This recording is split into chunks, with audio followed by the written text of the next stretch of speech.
It's story time. ஒரு வியாபாரிக்கு அவங்க அப்பாவோட ஆசிகள் எந்த விதத்தில் உதவியா இருந்துச்சுன்னு இந்த கதையில பார்க்கலாம். இது வரைக்கும் நம்ம சேனலுக்கு சப்ஸ்கிரைப் பண்ணலைன்னா உடனே சப்ஸ்கிரைப் பண்ணி பக்கத்தில் இருக்கிற பெல் பட்டனை கிளிக் பண்ணுங்க. ஸ்டோரி டைம் தமிழ் சேனலுக்காக உங்களுடன் ரவிசங்கர் பாலச்சந்திரன். கதையை கேட்கலாம் வாங்க. குஜராத் மாநிலத்தோட சூரத் நகரத்தில் சம்பக்லால்னு ஒரு விவசாய கூலி இருந்தார். எவ்வளவுதான் கடுமையாக உழைச்சாலும் வாழறதுக்கு தேவையான போதுமான பணம் அவருக்கு கிடைக்கவே இல்லை. இவ்வளவு கஷ்டத்துலேயும் சம்பக்லால் ஒரு வழக்கம் வச்சுக்கிட்டு இருந்தாரு. அவர் தனக்கு கிடைக்கிற கூலி எவ்வளவா இருந்தாலும் அதில் பாதியை தானம் தர்மம் பண்ணிடுவார். மீதி இருக்கிற பணத்தை வச்சு அவர் கஷ்டப்பட்டு வாழ்க்கையை நடத்தினாலும் சம்பக்லாலோட மனைவியோ இல்லை அவரோட மகன் தரம்பாலோ சம்பக்லால் செய்கிற தான தர்மத்துக்கு எந்த தடையும் சொல்லலை.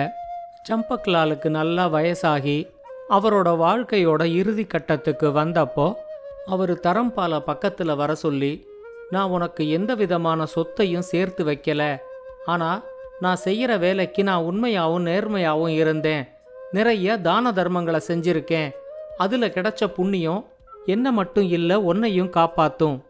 நீ உன்னோட வாழ்க்கையில் வியாபாரத்தில் ஈடுபடு, நீ மண்ணை தொட்டாலும் அது பொன்னா மாறும், வியாபாரத்தில் உனக்கு வெற்றி கிடைக்க என்னோட ஆசிகள் எப்பவுமே உன்னோட இருக்கும் அப்படின்னு சொன்னாரு. தரம்பாலும் சம்பக்லாலோட வார்த்தைகளை வெறும் வார்த்தைகளா மட்டும் பார்க்காம அப்பா தனக்கு கொடுத்த ஆசியாவே நினைச்சுக்கிட்டு அவரோட கையை எடுத்து தன்னோட தலையில வச்சுக்கிட்டாரு. இது நடந்த கொஞ்ச நாள்ல சம்பக்லால் இறந்து போய் வீட்டை நிர்வகிக்கிற பொறுப்பு முழுக்க தரம்பாலுக்கு வந்து சேர்ந்துச்சு. அவங்க அப்பாவோட ஆசைப்படியே சின்னதா ஒரு கடை எடுத்து ஒரு வியாபாரத்தை அவரு ஆரம்பிச்சாரு. அப்பாவோட ஆசிகள் எப்பவும் தன்னோட இருக்கிறதுனால தனக்கு வியாபாரத்துல நல்ல லாபம் கிடைக்கும்னு அவருக்கு அசைக்க முடியாத நம்பிக்கை இருந்துச்சு. இந்த நம்பிக்கையோட அவர் வியாபாரம் செஞ்சதுனால நிஜமாவே அவருக்கு வியாபாரத்துல நல்ல லாபம் வர ஆரம்பிச்சுது.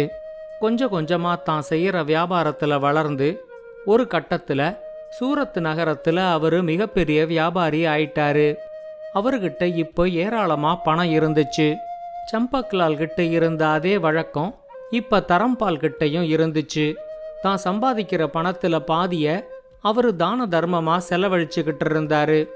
அவரு தன்னோட நண்பர்கள் கிட்ட பேசும்போது கூட, எங்க அப்பா ரொம்பவே கஷ்டப்பட்டிருக்காரு, எவ்வளவு கஷ்டத்திலையும் அவரு நேர்மையையும் தான தர்மங்களையும் கைவிடவே இல்லை, அவரோட ஆசிகள் தான் நான் இன்னைக்கு இந்த நிலைமையில இருக்கிறதுக்கே காரணம் அப்படின்னு சொல்லுவாரு.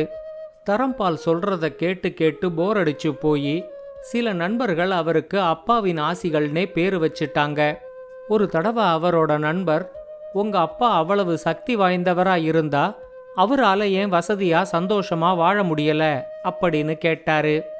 அதுக்கு தரம்பால் சொன்னாரு, எங்க அப்பா சக்தி வாய்ந்தவர்னு நான் சொல்லவே இல்லை, ஆனா அவரோட ஆசிகள் சக்தி வாய்ந்தவைங்கிறது என்னோட வளர்ச்சியை பார்த்தாலே உனக்கு தெரியும் அப்படின்னு சொன்னாரு.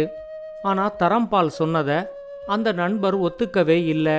நீ சின்னதா ஒரு கடை ஆரம்பிச்சு இன்னைக்கு பெரிய வியாபாரியாயிருக்க, இந்தியா மட்டும் இல்லாம பல நாடுகள்ல நீ வியாபாரமும் செய்யற, ஆனா நீ செய்யற எந்த ஒரு வியாபாரத்திலையும் உனக்கு இது வரைக்கும் நஷ்டமே வந்ததில்லை, அதனால தான் இது அப்பாவோட ஆசிகள் அப்படின்னு நீ சொல்ற.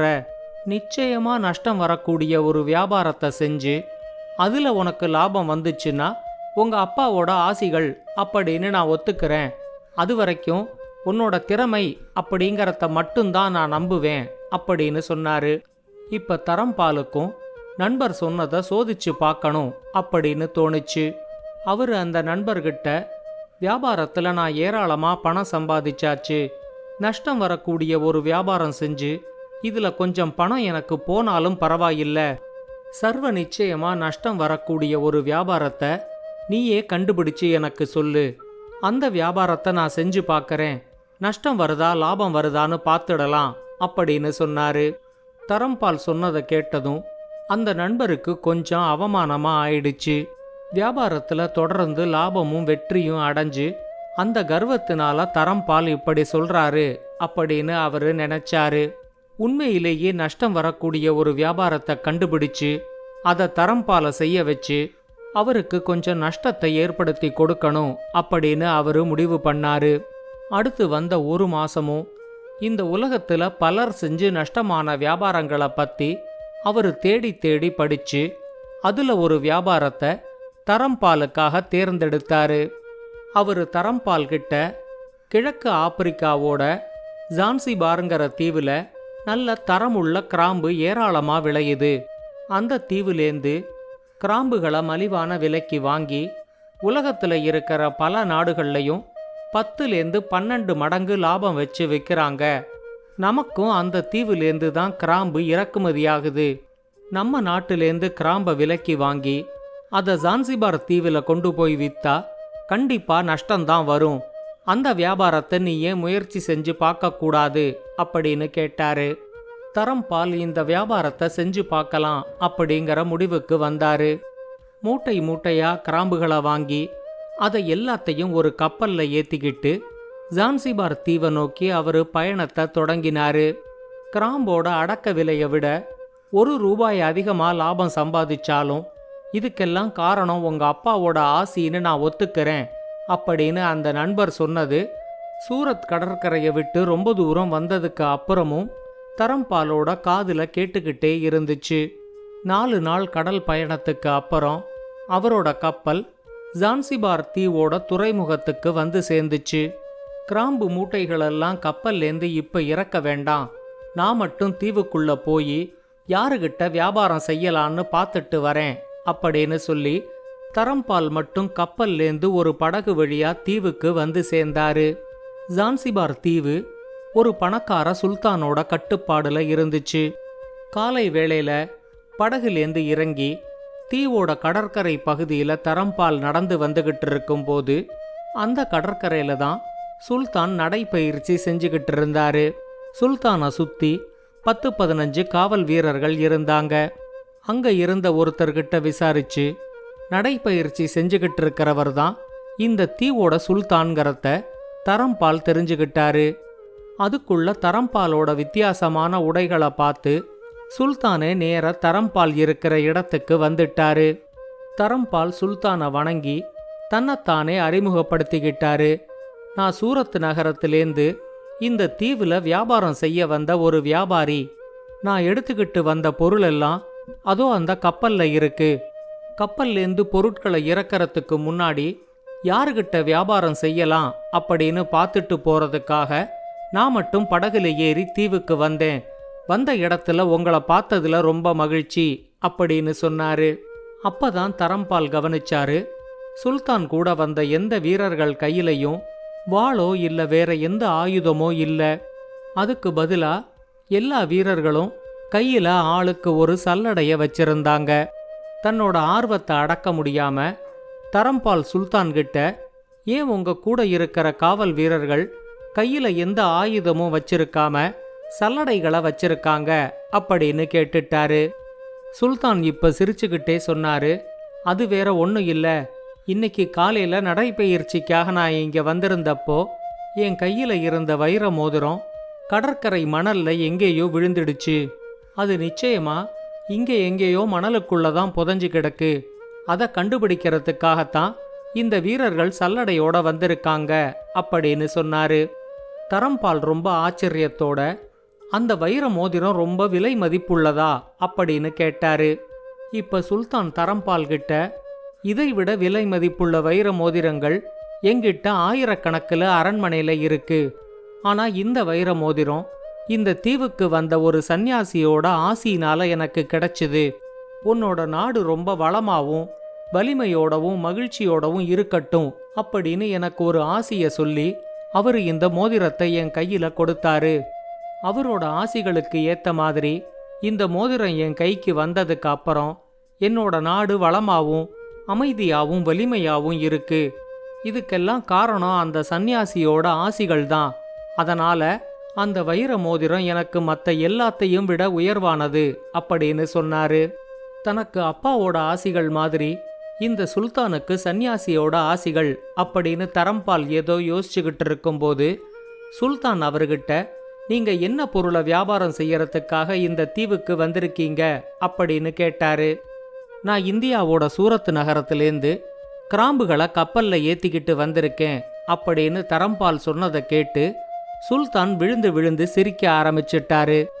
இந்த நாடே கிராம்புகளுக்கு பேர் போன நாடு. இந்த நாட்டிலேருந்து தான் உலகத்தில் இருக்கிற பல நாடுகளுக்கும் கிராம்புகள் ஏற்றுமதி ஆகுது. இங்கே நீங்கள் எந்த தெருவுக்கு போனாலும் ஒரு பைசாவுக்கு கை நிறைய கிராம்புகள் கிடைக்கும். அப்படி இருக்கும்போது இங்கே எப்படி உங்களால் கிராம்புகளை விற்க முடியும்? உங்களுக்கு யார் இந்த யோசனையை கொடுத்தது? நீங்கள் வியாபாரத்தில் நஷ்டமடையணும்னு நினச்ச யாரோ ஒரு பகைவன் தான் உங்களுக்கு இந்த யோசனையை கொடுத்துருக்காங்க. இங்கே உங்களால் லாபம் சம்பாதிக்கவே முடியாது அப்படின்னு சொன்னாரு. இப்ப தரம்பால் சுல்தான் கிட்ட இதெல்லாம் தெரிஞ்சுதான் நான் கிராம்புகளை கப்பலில் ஏற்றிக்கிட்டு இந்த தீவுக்கு வந்திருக்கேன். இதுவரைக்கும் எங்க அப்பாவோட ஆசியினால நான் எடுத்துக்கிட்ட எல்லா வியாபாரத்திலையும் எனக்கு லாபம் மட்டும்தான் வந்திருக்கு. அவரோட ஆசிகள் என் கூட இருக்கும்போது என்னால் ஏதாவது ஒரு வியாபாரத்தில் நஷ்டத்தை சந்திக்க முடியுமா அப்படின்னு சோதிச்சு பார்க்க தான் நான் கிராம்புகளை ஏற்றிக்கிட்டு இங்கே வந்திருக்கேன். அவர் இறந்து போகிறதுக்கு முன்னாடி என் தலையில கையை வச்சு நீ மண்ணை தொட்டாலும் அது பொன்னா மாறும் அப்படின்னு ஆசிகளை கொடுத்துட்டு தான் போனாரு அப்படின்னு சொல்லிக்கிட்டே தரம்பால் கடற்கரையில் இருந்த ஒரு பிடி மண்ணை எடுத்து சுல்தான் கிட்ட காட்டினாரு. தரம்பால் கையில் இருக்கிற மண்ணெல்லாம் அவரோட விரல் இடுக்குகள் வழியா கீழே விழும்போது அவரோட கையில சுல்தானோட தொலைஞ்சு போன வைர மோதிரம் இருந்துச்சு. அந்த மோதிரத்தை தரம்பால் கையில பார்த்த உடனே சுல்தானுக்கு ஆச்சரியம் தாங்கல. அவரு தரம்பால் கிட்ட நீங்க மண்ணை தொட்டா கூட அது பொன்னாகும் அப்படின்னு உங்க அப்பா கொடுத்த ஆசிகள் பொய்யாகல பாருங்க அப்படின்னு சொன்னாரு. தரம்பால் இப்ப சுல்தான் கிட்ட எங்க அப்பாவோட ஆசிகள் மட்டும் இல்லாம அந்த சந்நியாசியோட ஆசிகளும் பொய்யாகாது, அதனால தான் இந்த மோதிரம் மறுபடியும் உங்க கைக்கு வந்திருக்கு. உங்க நாடு வளமாவும் வலிமையாவும் அமைதியாவும் இன்னும் பல 100 ஆண்டுகளுக்கு இருக்க போகுது அப்படின்னு சொல்லி மோதிரத்தை திரும்ப சுல்தான் கிட்ட கொடுத்தாரு. தரம்பாலோட இந்த வார்த்தைகள் சுல்தானுக்கு மிகப்பெரிய மகிழ்ச்சியை கொடுத்துச்சு. அவர் தரம்பால் கிட்ட உங்க அப்பாவோட ஆசிகள் உங்க கூட இருக்கிற வரைக்கும் எந்த ஒரு வியாபாரத்திலையும் உங்களுக்கு நஷ்டம் வரவே வராது. நீங்க எடுத்துக்கிட்டு வந்த கிராம்போட மொத்த அடக்க விலை என்னங்கிறத சொல்லுங்க, அதை விட அதிகமாகவே கொடுத்து மொத்த கிராம்பையும் நானே வாங்கிக்கிறேன் அப்படின்னு சொன்னாரு. 4-5 நாளைக்கு சுல்தானோட நண்பரா அரண்மனையில் தங்கி இருந்துட்டு மிகப்பெரிய லாபத்தோட தரம்பால் தன்னோட நாட்டுக்கு கிளம்பினாரு.